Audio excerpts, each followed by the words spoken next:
Tu as dit à un moment, je ne suis pas croissant-fil parce que je ne suis pas anthropocentré. Et alors bien entendu, c'est sous ton contrôle parce qu'on peut avoir mal compris ce que dit Oui, l'autre.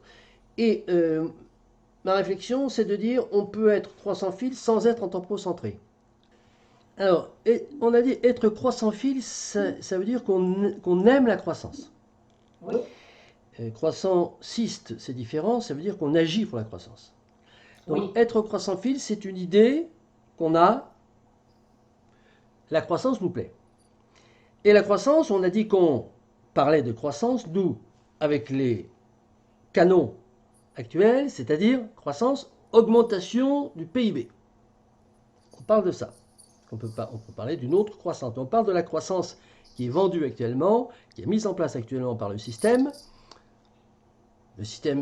dans lequel nous fonctionnons, qui nous broie, enfin bon, peu importe, on l'exprime comme on veut. Donc on a une croissance aujourd'hui, un système de croissance qui se mesure par l'augmentation du PIB. Donc il y a croissance, il y a augmentation du PIB.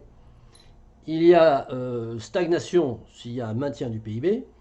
Et il y a une décroissance s'il y a diminution du PIB. Alors ça me permet de revenir sur quelque chose qu'avait dit, que je n'avais pas noté, mais tout d'un coup ça me revient, qu'avait dit Hervé, qui avait dit, quand on parlait de ralentissement de la croissance, il parlait de ralentissement du taux.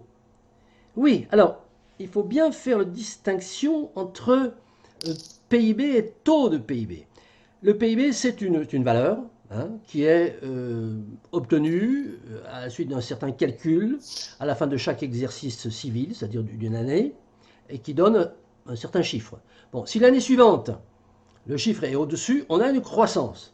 Le taux de croissance, c'est le pourcentage entre le premier chiffre et le deuxième chiffre. Donc on peut effectivement avoir une croissance qui continue, mais dont le taux ralentit. Voilà, donc ça c'est fermons la parenthèse. Donc je reviens sur notre affaire d'anthropocentré parce que c'est extrêmement important. C'est même, je pense, fondateur de son positionnement bon, anthropologique d'une part, et puis par votre conséquence politique, puisque on est ici a priori pour faire de la politique. Donc, être croissant-fil, c'est aimer la croissance. Et moi, je m'interroge sur cette équation qui ne me paraît pas automatique, ne paraît pas évidente, c'est-à-dire que je me dis, est-ce qu'on peut aimer la croissance, c'est-à-dire aimer l'idée que le PIB augmente, mettons-nous bien d'accord, hein, aimer l'idée que le PIB augmente, et ne pas être forcément anthropocentré. Est-ce qu'il y a là une équivalence automatique? Non. euh, au niveau de la conditionnalité, je dirais, de la contingence de cette affaire. Alors, reste encore à définir très exactement qu'est-ce que ça veut dire anthropocentré. Anthropocentré, ça veut dire que...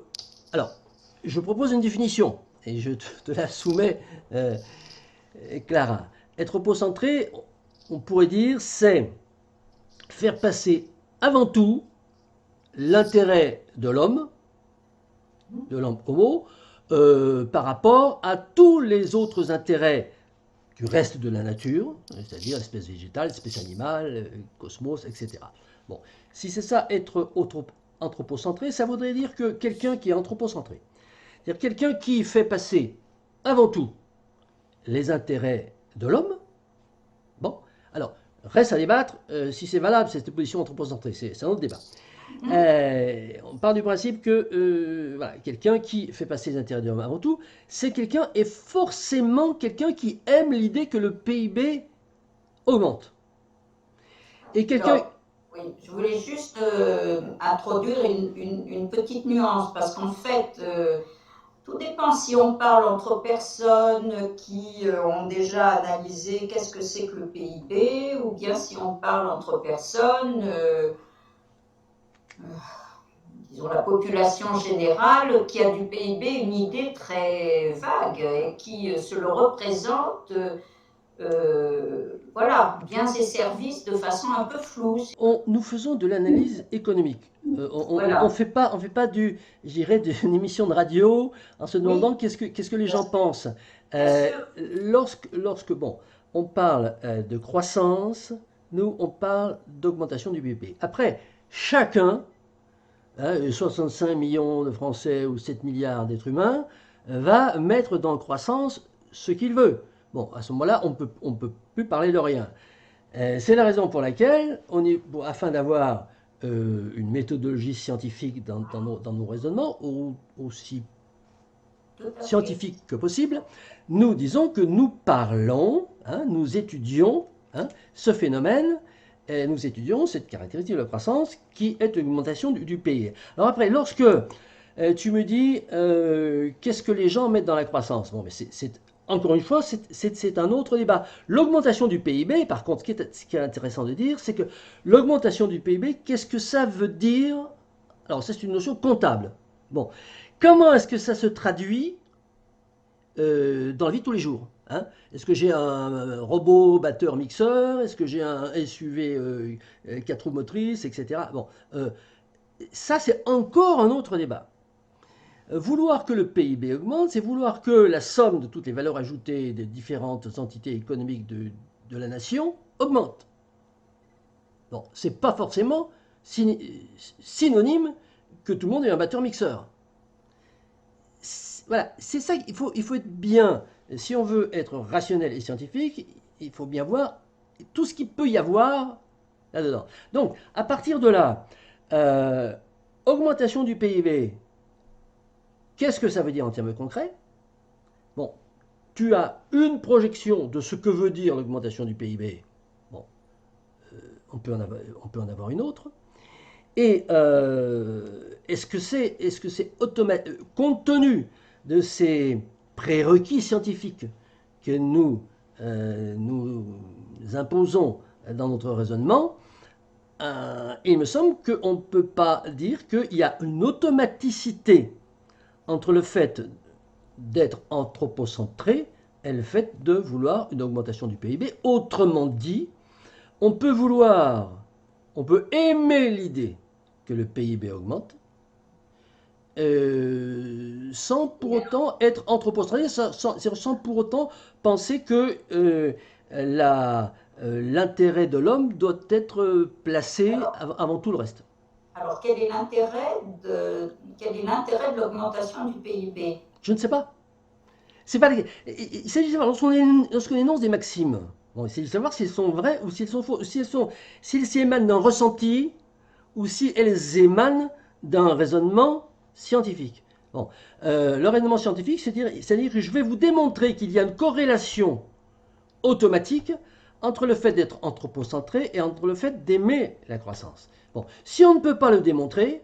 Alors, quelle est la corrélation entre l'augmentation du PIB? Alors, l'augmentation du PIB se manifeste par quelle positivité, je dirais, quel changement positif dans la société?